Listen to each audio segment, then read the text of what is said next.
Morning. How's everybody doing?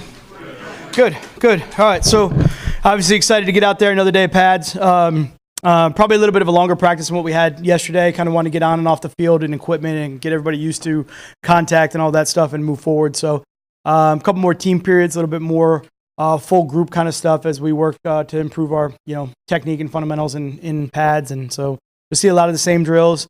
A lot of the same transition, just a little bit of a longer day, and hopefully, we see some improvement from yesterday. But I thought overall the guys, they're working hard. They're, moving around the field really well from a standpoint of trying to get from drill to drill and understand what we're doing, which is great. I think the guys are really, putting a lot of effort into it.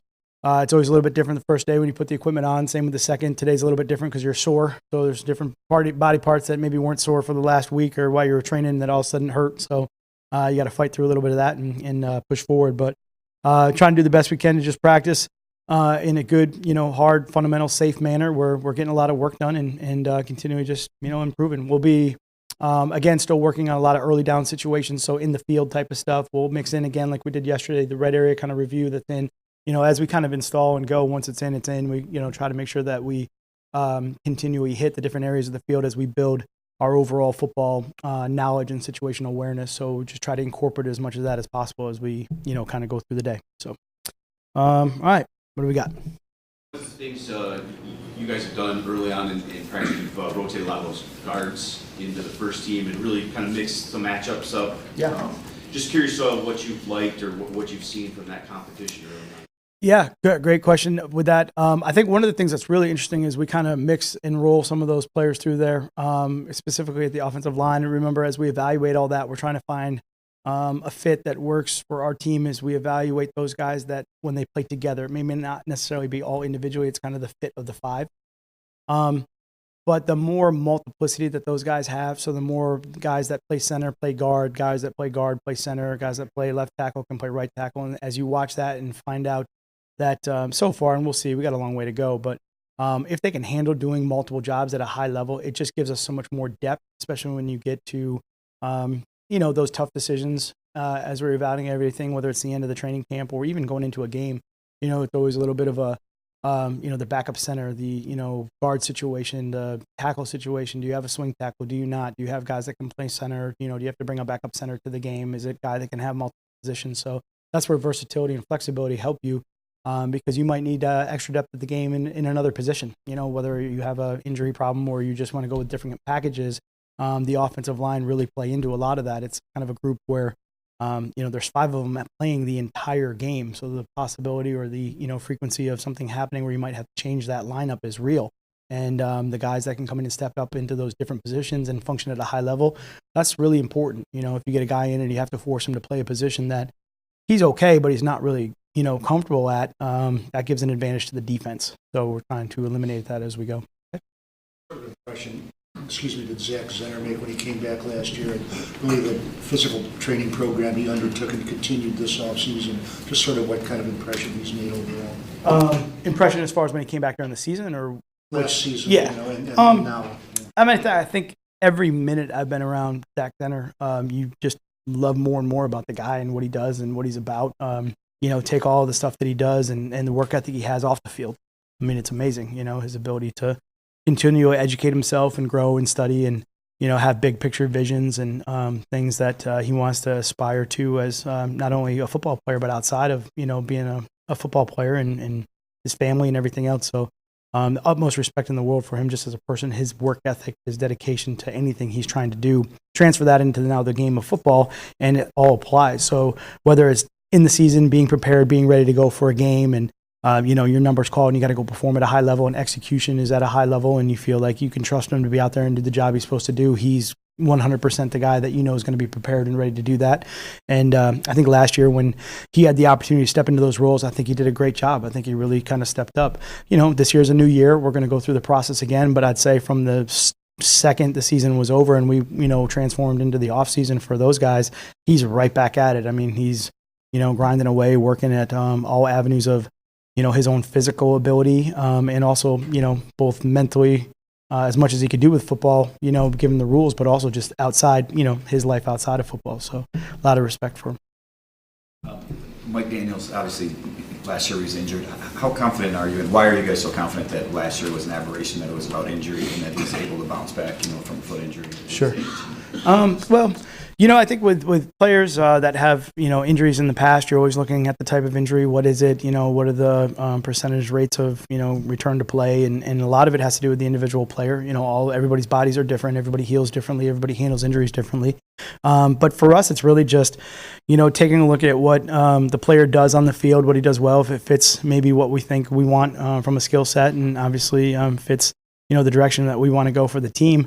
The injury part of it for us is just making sure we're doing our due diligence to, follow protocol on the injuries and make sure they're moving in the direction that's positive. And really for us at that point, though, it's also if we decide to, acquire somebody or sign somebody, we have to do what's right for that player when they get into our hands and our care, and then go forward and do the best we can to prepare them to be able to go play in that at that point. So a lot of unknown, really from that standpoint. It's not a guy that has been here for, 10 years, and we understand his body, how it heals, what he's able to push through and not. We'll work through that as we go. But I think certainly from a standpoint of all those other boxes, we go through a checklist on that. Well, I mean, you're not going to throw him in there for 1,000 reps. You know what I'm saying? Like, that's not really going to work. But you just go along with kind of the pattern of what I said. He'll be out there and go through the drills, and we'll get familiar with him from that standpoint and trust him. He's a professional. He's done this for a long time at a high level. That feedback is critical for me and our coaching staff and our medical staff. They probably get tired of me asking, I'm like, how do you feel? How's this feel? You okay with this? How does this position feel? Does that feel sore? You okay? And they're probably just, let me take care of it. But that's my job. My job is to be concerned for their, safety and their health. And when we're trying to learn somebody's body like that, we're going to ask a lot of questions. Carry-on Johnson, yesterday, what's he dealing with, or what was he doing? Yeah, Carry-on was excused for a personal reason. Again, Carry-on's another guy that I have a great relationship with, and we're in communication all the time. So he had something come up, and no issues. Bumps and bruises create opportunities for other guys in camp. Mitchell, I believe, Levin. Last name there? Mitch, yeah. Yeah, got some.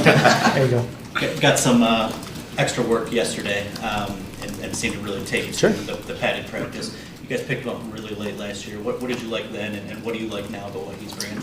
Yeah, absolutely, right. I told the team many times. I told him yesterday too. All of us in that room started at some point. The name wasn't at the top of the position chart. It was somewhere along the bottom. Whether you're a coach or a player, you have to work your way up. So opportunities are all about what you do with them, and certainly I think Mitch is a guy that went out yesterday and practiced real hard. He's a tough guy. Everything that he's done from his collegiate career and the coaching that he had there, I'm familiar with, and through his point that we acquired him last year, does a great job with the things that we value in a technique standpoint. We always look at that fundamentally, especially with the defensive line. There might be, call it 2 or 3 different main philosophies in football of how to play at the defensive front. So we always look towards guys that, tend to have similar philosophies and techniques that we use. And we know those guys will progress a lot faster. And certainly with a guy like Mitch, he kind of has some of that background. So it was an easy transformation from that standpoint. Really tough, really hardworking guy. I mean, just blue collar, grinded out type of player. So, but there's going to be a lot of those situations in, camp as we go. And we look forward to everybody taking advantage of those opportunities. Matt, best case scenario, if Daniels is able to get back to anything close to 17 or 18 form, what could that mean potentially for this defensive front and what you guys have there? Sure. I mean, I think it's going to be the same for us. We kind of keep potential and we keep, forward thinking and all that stuff at bay. I mean, potentially, I'd just like to have a good practice today. So we'll just kind of go there. He's a great player. He's done a lot of really good things. We have a lot of great players on this team. So we're going to look towards the future and hopefully, we can get everybody out there to maximize their ability and their performances when we get to that point. But right now, we're so far away from that. It's just trying to get lined up and, do those simple things right, not jump off sides and, make sure we're, lined up properly and we're executing our, fundamentals right. So that's a long, long ways away. Tonight you guys are looking at big linebackers, and Reeves Maven doesn't really fit into that. But what does he need to do to kind of take his career to the next level and catch your eye here at camp? Yeah, I don't think it's right to really categorize. We only look at towards one size linebacker. I think there's a lot of different linebackers on the field, and we can use different types of linebackers in different positions, and we certainly try to evaluate everybody's skill set and how to use them accordingly. So I think Jalen in particular, extremely smart. He's fast. He's quick. You can sit there and say from a size standpoint, compare weights, that's fine. But when you watch him play and you look at the explosiveness and the power that he generates with his lower body and his quickness, he probably hits a lot harder than some other people. So he does a really good job back there. And then obviously his roles on special team are critical to us, where he's able to use his combination of explosiveness and speed and in open space plays, which are so critical for us right now in special teams, because I think those plays are becoming more and more speed and space, and guys with the skill sets that can handle that and make plays, and those are going to be important for us. So he has a lot of those skill sets. Yep. You have one more? Non-football question. You upgraded from the cart to quad yesterday. Sure. Can you give us a breakdown on the vehicle you're cruising around? Yeah. Honestly, we were trying to find something. Like I told everybody, I don't even when we met. It's hard for me not to try to be in the middle of everything and to sit back, which is fun because I can sit back and evaluate some other things. But I also can't see very well. Kind of those golf carts sit really low, and just for myself, it was really nothing more than I'm still trying to figure it out. I can't really say what it is yet, but I'm just trying to find the best, most comfortable spot for me to just try to coach, and see everything. At one point it was really good because I could stand and I really could see a lot. I probably understand why coaches back in the day had the towers and the mega horns and all that stuff. Like there probably was a reason, there usually is. So just trying to find a piece of equipment that I feel like comfortable, like I can really kind of coach. That's all.